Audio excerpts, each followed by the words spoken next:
saying on desk. We get back into pick and ban. Guys, what do we expect for this one? Because game one was absolutely wild. I mean, from the last game, I really felt like Rumble is such an issue for any of Adam's champions. You know, the way that Adam likes to play, they leave it again, but we'll see if there are any tweaks on the side of Damwon this time around. They could just keep it the same. Yeah, it's a little bit surprising because Adam never plays Rumble, right? So I don't think they're going to first pick the Rumble themselves. You're probably going to go towards Orianna or something along those lines. But that does mean that you would be giving over a free Rumble to Kana again, who I think is just going to insta-lock it. So Orianna's even going to get banned. And now I'm kind of like, where do you go with your first pick? Kai'Sa first pick feels so underwhelming to me. Like, it's tough, right? I mean, yeah, I personally really like Azir. And I'm looking at Nuke as the biggest carry for this team that I can really rely on. And Azir is perfect. So, and Orianna's already banned. So that's kind of where my feelings were for it. But we'll let them cook because BDS cook up some of the tastiest meals, even if they don't always work out. They look really tasty until they burn. Okay. Right. Again, but sometimes they're delicious. Do they know what they're doing in the kitchen today? We're going to ask the question. Alistar, a good engaged tool, especially when it's a takeaway from Lavrov, one of his best champions in this tournament. Also want to mention on that Azir note, I mean, Showmaker's Azir has been pretty clean, and against KT was the shining light. He does the Hail of Blades Azir, too. He likes that lane power Azir, so they very well could take it away, but Alistar definitely like that one. The Rumble was a no-brainer. If it's not banned, I think it deals with everything that Adam and BDS really want to do, and that's a core part of the identity of this team. I really wonder, does he just run back on the volley and say, I shouldn't have taken that all in that situation. You know, it's already a little bit low. It's not the fault of the pick. It's the fault of the play. You know, try to make it happen. If they did, I would say mandatory early gank top. Yeah. Mandatory. You must. Yes. Yeah. I'm only picking this if you're I've tried that with my junglers in solo queue. Yeah, they no don't deal. top. No deal. I wonder why, man. It was only mandatory from my point of view. I'll do it with you. I got you. Okay. And I'm going to be playing Volibear. So let's go. I'll flash on him. Well, looking forward to that. Hey, standard picks instead, guys. We're not getting the volley yet. Nico actually taken this time for nuke through mid. And we get the Rakan for Lavrov, so a bit of engaged tools added in. Okay. Into Showmaker. Interesting. Flying the Nico into Showmaker, and they actually feel comfortable dropping mid-pick in favor of a Canyon Lee Sin. We are going to be treated to a Canyon Lee Sin, though. I will make that deal any day of the week. Yeah, this is just such a fun pick to watch him play on. Oh my God, it's 3-12 at Worlds. Lee Sin is not doing so hot, but that is not Canyon Lee Sin. Yeah, exactly. That's other Lee Sins, and Canyon definitely one of the best Lee Sins in the whole world. If he's not the best. I mean, this guy has just been so insane, especially at his peak. For me, I really was knowing him for the Lee Sin, for the Graves. You know, those are the picks that kind of associate with him most. And I think, especially with Canyon, you know, you think about how strong this guy is, an individual player, how he can control terrain in the jungle. Lee Sin, the perfect pick for him to try and get it over the finish line, get them their first win here at Swiss, and keep safe from elimination. Garen is the respect ban, though, against Adam. Once again, an addition that needs to be respected, too. Yeah. No respect required for the Volibear, sadly. I'm just so curious, like, where is Adam going to go here? Because Renekton is his most played. Renekton is a horrible matchup into Ignite Rumble, so you don't want to play that. A couple of his other picks are already banned out. Like, Olaf is up, but I would think Olaf would struggle so hard into Rumble. So it's maybe go back to the volley. The only other thing he really played in LEC was a couple games of tanks. As you say, Kobe, it just feels like it answers an entire champion pool. So I'm kind of scared for what BDS is trying to do. You and me both, buddy. All right, the double protection bans for the Nico, though, from BDS, trying to make sure Showmaker doesn't style too hard. They're going to keep Showmaker's pick even further a secret here as they lock in the Aphelios.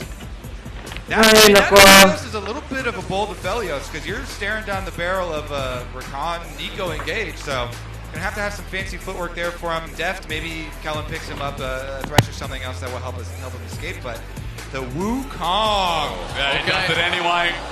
Azal, we had questions about this. Yeah, I mean, I just think that, yes, there is potential that you could get an all-in, but the problem is, Rumble has such good poke. If you can't find that all-in really early, I don't think you're ever going to be healthy enough to look for it. That's kind of my concern in this matchup. I don't have a tremendous amount of experience with Olaf into the Rumble, but it's going to be tough. Like, if you do get ahead, though, I will say this is something that could be really problematic for the Rumble, because then you can build the Hex Drinker, you can start winning these one-on-ones.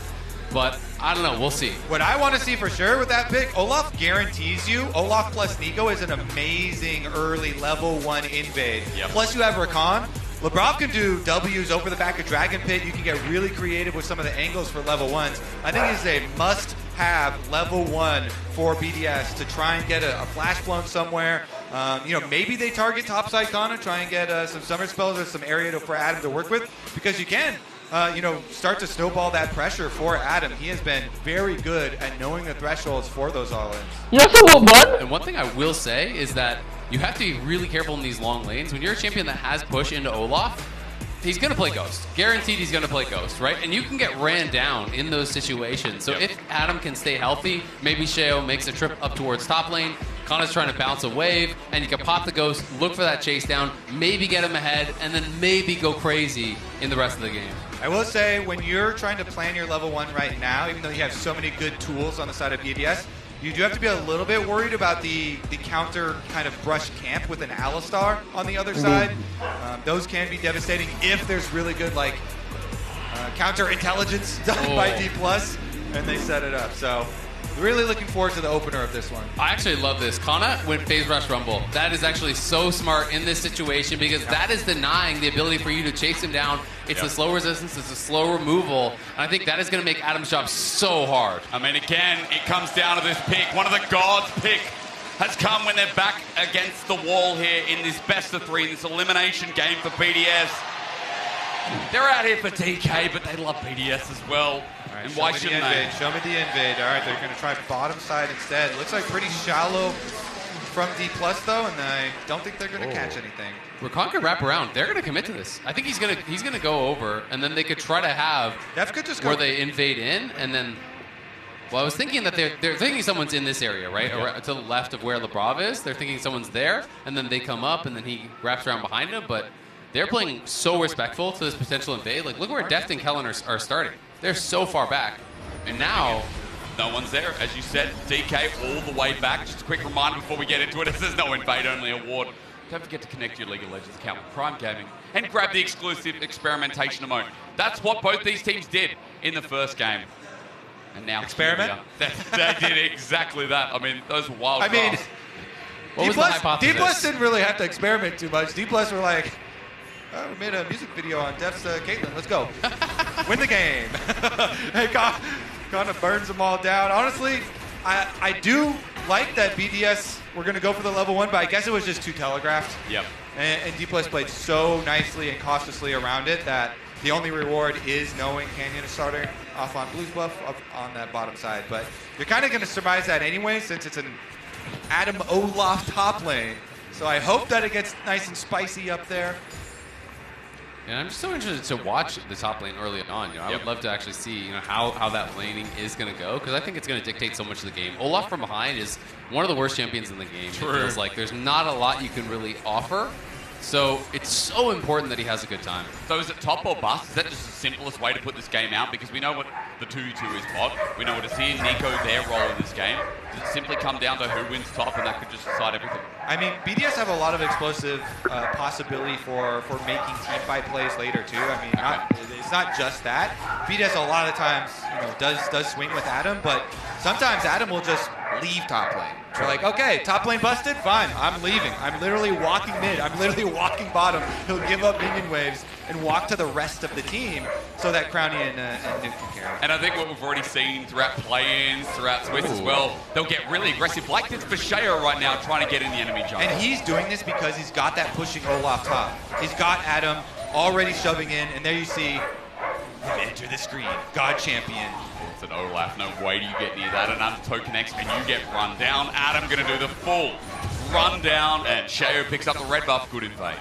So it's a little bit different of a top lane. Oh, never mind. Gonna get a little burn damage. Electro Harpoon, overheat as well. That auto attack damage is massive. Ignites down too. DK have countered this onto the Olaf. Oh no! Sonic Wave! You flushed in a straight line, but Olaf into the Conqueror needs a bit of help. Canyon almost goes down, but he holds his ground. First blood to the legendary jungler. DK playing it out so well. And then he misses the grab! Great timing. Gods can't bleed, apparently. It's evasive. That's my goat! That's my jungle goat! He really like me for real, for real. Yeah, hell yeah! Just like me. Canyon's so relatable. Honestly, though, so that was a different, jungler top lane bargain. He's like, I'm going to be... Oh, he's not done. Uh-oh. Okay. Missed this one. That was the bargain where Adam's like, hey, I will... Oh, he hit it. Tempest, cripple, flash, matches, Sheo, one more. Go! You know what? He hits the Q when it matters, Kobe. Forget the gods, because we got the goats. Oh, okay. All in. Nuke's going to run away. Forget the gods. But, We have the goats. Sleeping early. I mean, that win rate is going down the tube this game, it feels like. Yeah, and they're not going to care about the win rate because it's looking like a dub early on here. We'll see, though. He kind of just played that out so well, waiting in Tri-Brush, kiting it out, using that phase rush proc to then pull back when he was low HP. And notice his buy. It's the Swifties rush. It's all just the anti-Olaf tech, which is so smart. Phase rush Swifties, you're going to get kited. It's going to be horrible because it's so reliant on sticking to your target as Olaf. When you pop the ult, you need to be meleeing constantly to keep that up or it expires, and then you just look like a fool against Rumble, who's going to be kiting back and forth, going to be able to auto-space you out and take you down, and this is just beautiful stuff. Yeah, so we're now going to see the painful part of it, but I still agree with the original play from BDS. It's just they had to be more cautious and respectful when getting Adam back to lane.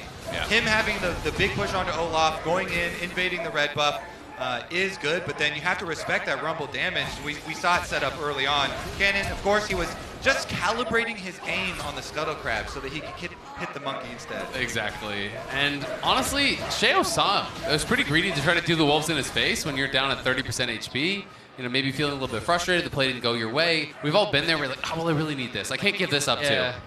And you feel like you can do it, just, this camp's okay. I think more importantly, though, we've seen what happens when Sheo falls behind in the early game, right? It was against Mad El Yoya on the Velvet, took over the game, and Sheo on his Vi never really got to have an impact in the game. Here again, yes, it's only one death, but still behind the curve as LeBron tries to change it up. Cannon with a clean sidestep, and just looks at LeBron. What are you going to do, bro? Yeah, I mean, it's a Swifties move speed, beautiful sidestep, but then he's just ult the wave to push it in. And will take the base here, wants to be safe about it. His heat management has been really, really good. Yep. And even just to touch back on the Tri-Brush play, he had the perfect amount of heat to get every spell out and then overheat immediately on his scrap shield, right? And that is exactly what you want to see from these top-level Rumble players. It is terrifying when they can do it this well. Yeah, I mean, he did everything good. He also ignited the Wukong early, so he's going to have vision on the Wukong after he W's away, so they know we can just chase down Adam here. That allows Canyon to go follow it up. He hits the Q. They find the kill. Again, though, it was a good original plan to go for the invade with the extra pressure. All went so horribly wrong afterwards. I mean, even now, the trading, right, guys? The summoners were down. Khan's going to deal with the Ghost soon, but still abusing that lane. And as you mentioned, Azal, the Swifties making it so easy. And that's the funny thing. It's not the only lane doing well. I mean, even bot side's doing well. Mid's trading up as well.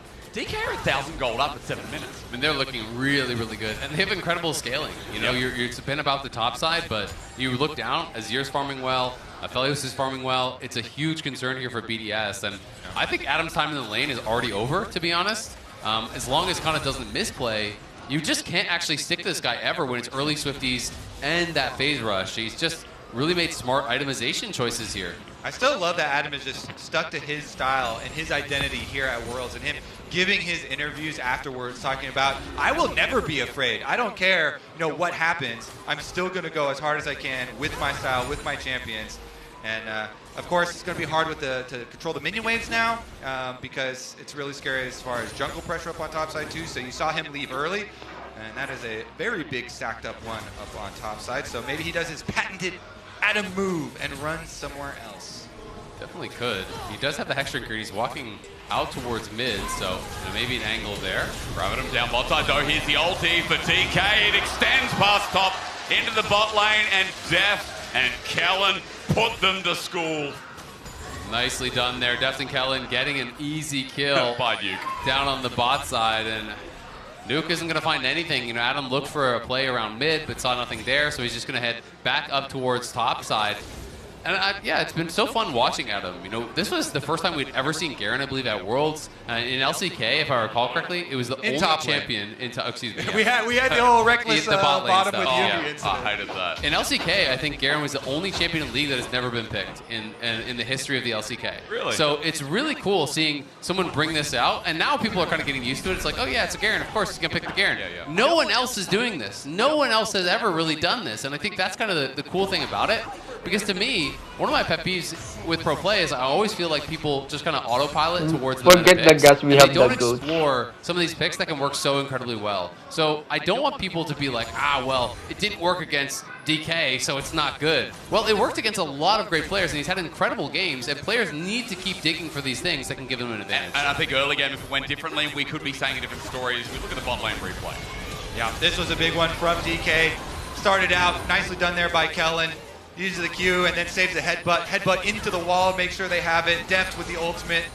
Burst damage there, no problem. It's gonna get painful. Oh, Sheo, level disadvantage. That's a fake. Sonic Wave into the clone, but blue buff is now being heightened rather.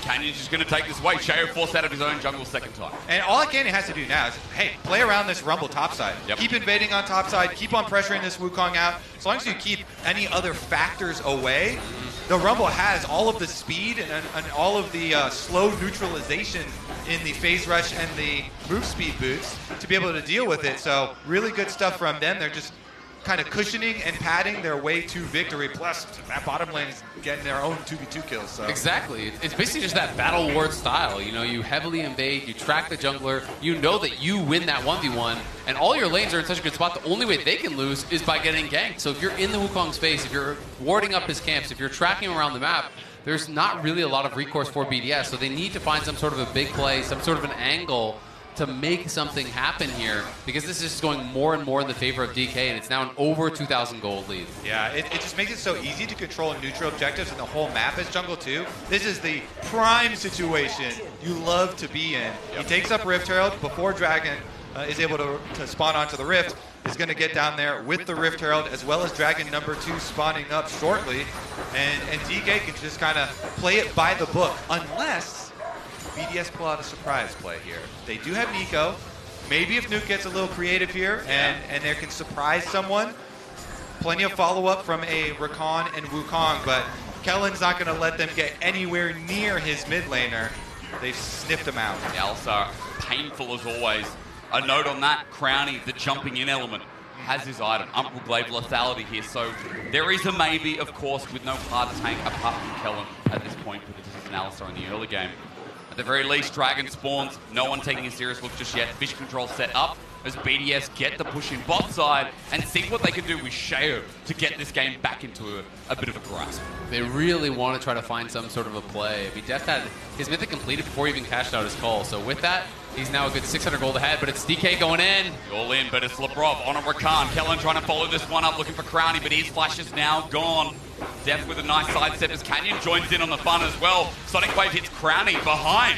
He finds the Sheo, gets autoed a couple of times, and his health bar moves to 3/4. No way! Take it, Lee Syndrome, everybody loves it. Whoa. He's gonna let that one go. He's got a bigger fish under the tower, maybe. Rift Herald here ready to activate and feed Deft. It's his birthday, so Canyon brought a birthday present. That's the cake. Eat up, plates for dinner. If BDS can cut this one though, Sheo waiting behind with the Cyclone available.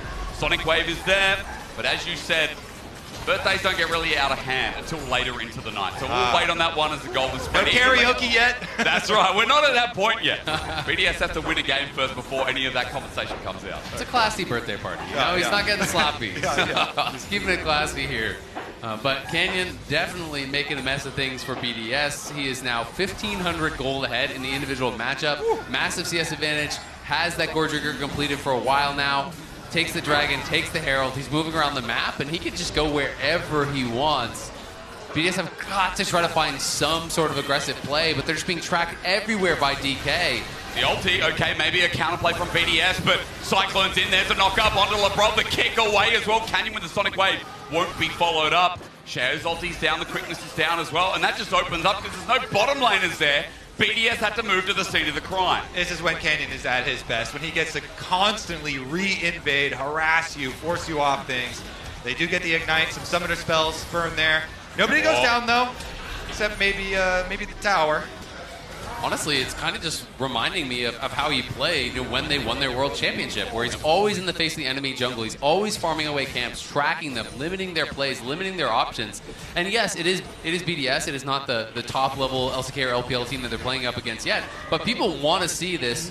They want to see this matchup that gives them hope from DK, because they have so many fans, so many people cheering that they can make this improbable run of 3 straight best-of-3 wins to get it out to the Swiss stage. Exactly. At the very least, they need to start here, because in the LCK this year, they pretty much always beat teams, any team that was below them, and really struggled to beat any teams that were above them. They were kind of the line here. So starting here, they got to start moving that line up as they get harder and harder opponents coming through. And I think to counter that with BDS in their year, as we get the MasterCard late economy snapshot, I'm about to talk up BDS. Close your eyes, EU fans. I'll look the other way. And I'll tell you a little bit about their story, because I think the important thing to note is that for BDS, like, they had such a big year as well, right? Mad in the spring finals. It was reverse swept, unfortunately. Didn't make MSI. It's been such a big run to get here, and then they've drawn DK when they've got this elimination matchup. Look at the pings. Instantly pings. And I mean, look how hard it is to make a play. Kana just sitting there laughing. He knows. And So, again, that's why this is so hard for BDS. if you're playing against a Nico and they are roaming from mid lane, like your mid laner calls they're missing, you should always just keep spamming tab, and you'll be able to see the highlight or count the minions. Canyon? Teleport coming through, kicked away. You're not going anywhere, Nuke. Oh, the problem mode's out as well. DK getting cocky. That's the Azale emote. Shiny head. Take that. Bro's a badass. Well, I might need to hit the gym a little bit before I look exactly like Bro. no, don't be mad. you got him. Azale, you are shredded. Oh, All right? true. This doesn't show, you know. That's right. And it is in mind and in body as the Thurrock goes down the bottom side. I mean, look, at this point, you'd be smiling like Bron with a 7k gold lead, with 2 dragons, with all the side lane control you want in the world. What more do you say? Exactly. It's really tough now, and Adam has gone a build, I think, that makes a lot of sense for the 1v1, with this mob, but if you can't find those fights against Kana, he's going to show up to a 5v5, and he's going to get 2 hit by Deft. Yep. He's going to have no HP, no armor. But he's going to kill Deft. Then he only has to worry about a Rumble in his ear. True. And Canyon. Yeah, Canyon will be somewhere else. I like this. Okay, I'm going to call that optimism. I like how optimistic you're like, he's only going to have to deal with the Rumble in his ear, who are incredibly fed after he one-shots the Deft. Nice. Yeah. Perfect. Easy. All right, solved. Let's not just look at this play then. Canyon forcing them off. Just a side note, Crownie used the ghost through mid simply because Canyon decided to move towards that lane. As second Herald's up and BDS, I mean, can they even approach this? They're going to try. I mean, you've already lost the game if you play too slow. So I think they're saying, you know what? It's not going to get better. We're just going to fight. And if we win this fight, maybe we can come back. If you don't, well, you were losing anyway. Very least at half HP now. It's going to be an injected bounty if they find it, but mid in the turret's going down. DK with numbers disadvantages, hanging around looking for the steal. Canyon doesn't get it. And in the end, that's some good gold for BDS, but mid lane is melting. The kitchen's on fire again. Yeah, the front door is open and DK are walking straight through it here. Deft and Showmaker say, fine, we will go right towards the base. It's 17 minutes and there's no inhibitor turret mid. It's no 1647. I was looking at everyone else. Who's going to say it? Honestly, though, if I'm BDS, I kind of like it. I want the big objective bounty shutdown on the Rift Trail. The outer towers are only 250 base, and then they get increased by how far you're behind. The Rift Trail starts at the 500. So it's a big cash-in, and you kind of look at it like, we were probably going to lose a lot of those turrets anyways. Yep. So those things, they were sure to die. Yeah, let's get some gold now, and then make some crazy play. That's just such a hard ask, isn't Waiting on the crazy play. I think Yeah. that's the thing. Because So the strat right now is like step 1, make a crazy play. Then step 2, question mark, and hope there's profit at the end. Step 3, profit. The problem is, DK are refusing to opt into any of the crazy plays. Like, you're going to send 5 there? We're just going to take your couple towers. We don't really care. They're only going to fight on their terms. And look at Showmaker. He's just going to push in bot. They're taking the dragon. Yeah. Yes, you're going to get a tower on top side, but DK are always pushing for more. They're not going to be baited into a fight because a bad fight is the only possible way BDS are going to come back. So DK are just tracking and playing towards their opponent's win conditions and not giving it to them. All I'm saying, objective bounty shutdowns were added to the game for this reason. Okay. BDS now got 2 of them. You get one off the Rift Herald, then get it one off of using the Rift Herald for the top tower. True. So they're playing the game as intended. It is now Dragon number 3 and Soul's coming up pretty quickly, and Dom won't have a giant lead, but you know. I'm with you. When I'm in a game and we're getting pounded, I just start clicking bounties. I'm like, guys, it's fine. We got all this. This guy has a bounty, that guy has a bounty, you take that tower. Mark the next bounty. Honestly, I think Canyon's a little too hard to go after, so let's go after these towers that don't move around. How about that? Exactly. Towers can't ward hop, and that's the important thing to remember here. They don't have Gore Drinker healing, way easier. And you got outers, mid, bot, so if there is one successful play, at least they're easy to access here in this game as well. 6,000 just about, a little bit less with the objective bounties you mentioned that have been taken so far. But the problem is right now that BDS in these extended lanes, Adam has to fear for his life, even with the ulti, a lot of burst damage available. Kellen is always on the move. And in 4 minutes time, I mean, with some of these lanes, if there's a pick-off by DK, it's the Dragon. It's probably an inhibitor as well. There's so much more if they can get it. Is at least Nuke is sitting in this turret by himself. You guys are on it. This turret doesn't move at all. Love it, all according to game plan. I mean, look at the top side of the map. Damwon are invading, they're getting deep vision. You saw Kellen walk all the way up towards Wolves to get this ward, and I think BDS are going to take it, baby. Another objective bounty shutdown. Okay. E+, now we're going to see their top side influence, but Nuke has a teleport. Is this the crazy play? When will they pull the trigger for the snapshot? Next Dragon. I mean, that's kind of the deadline, right? Yeah. You have to fight at that next Dragon, and I think BDS is going to try to get as strong as they possibly can. If I'm BDS, I'm buying stopwatches, I'm buying elixirs, I'm spending everything because this is your last fight.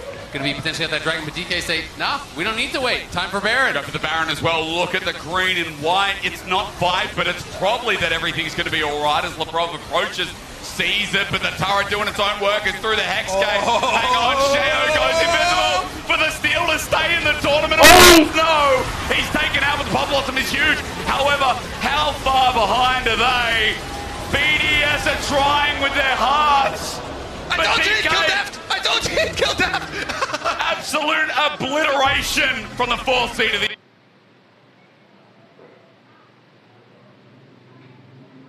LCK. They're crushing it. DK are cruising. 20-minute Baron on spawn in the face of BDS. That is domination. Adam gets one back, but DK have all but wrapped this one up. They're going to be able to balloon the gold lead even further. And then it's going to be soul time in just 2 minutes. And you can see the poise on stage for Damwon. They immediately stop damage on Baron, and they focus immediately on Sheo. They're like, the only way we possibly even lose this game is if we let Wukong get in here for a smite fight. So they stop damage on Baron immediately. Really nice. Sheo get in there. He flashes it, and he even gets really low, too. Almost in range, but Canyon gives him a little kick, and then they pick up their extra kills. Good focus there by DK. You, Adam will still get his kill, though. He did get his kill. Now he just has to deal with the Rumble and he is here, like you said. All the other ones. Yeah. I mean, guys, shutdown. We're going to be optimistic, at least in some regard. I mean, BDS, now 8,000, now the Red Bull Baron power play at 2.5K to start off. Lebrov is like, hey, where can I go? Happy birthday to Deft once more as Adam's about to get chased down. And this is sending the 4th seed of EU out of Worlds to their grave. And the 4th seed of the LCK giving us a surprise, or at least a solid surprise once again. They're looking really, really good and just trying to put the finishing touches on this one. It's been an impressive series from them, but it's only going to get harder from here for DK. You know, I think that the main team that they would want to try to avoid, assuming they close this out in the 1-2, is Weibo. That's really kind of the scary one there. But it's that 2-2 round that I'm really going to have my eyes on because there's going to be so many strong teams in that 2-2 round that is going to be probably the biggest challenge for everyone here. And Sheo on that long potential flank, but there's no ulti for Adam. There's not really any angle for Lebrov to look for an engage. He's got no flash, and they haven't fully spotted. So DK just pushing him in, taking down those inhibitors for free. And if they want, they can always retreat back to the Soul, but they may not even have to. Just so strong, aren't they? With the Baron minions pushing in slowly but surely. It feels like this game will end, and BDS, who made that reverse sweep against PSG Talon, will be at their death knell. They've worked so hard to get here, both in spring, in finals to almost make MSI, both in summer to make it as the 4th seed as the LEC. But D Plus came in so big, and I feel it's fair to say, with one Nexus turret down, with Canyon looking for another angle, that the jungle Grand Canyon seems to be back. Do not give him Lee Sin, I think it's fair to say as well. Baron Buff is about to time out here, though, so BDS have actually stalled. Oh, no. Have they, though? I mean, Lebrov on the edge looks so difficult in Death's 100th game at Worlds. Looking to finish this out in a clean 2-0. Waiting for the minions to come through. Showmaker is sick of waiting. He has wanted to end this game from minute 10 here, just running down the lanes. I mean, they've stalled a bit, but they lost all their inhibitors. They're losing their Nexus towers. There's a deep TP, but the game may be over. The Nexus is exposed. DK, it's going to be Karna's flash here, but look behind. Showmaker says no. Nuke doesn't get his dream engaged. Sonic Wave finishes and seals the deal. 4-0 and 2 might not be the biggest scoreline, but it's clean as all hell. DK from the depth of 2-0-2 despair. Bring it back here at Worlds. They will not say die. They will not let the European 4th seed stand in their way. They'll even add more kills to the stats as the shutdown is something. Now they have to get serious, though. They got more opponents in front of them as they knock down BDS. And Death's story of the unbreakable spirit season 2 begins. Last year was season 1. They made it all the way to the World Finals. How far can they go this year? First episode looking pretty nice. I'm going to tune in. It was definitely a good one. The pilot has got me. I'm hooked. Honestly, yeah, D+, really impressive stuff from them this time around. But we did kind of allude to it in the LCK this year. They also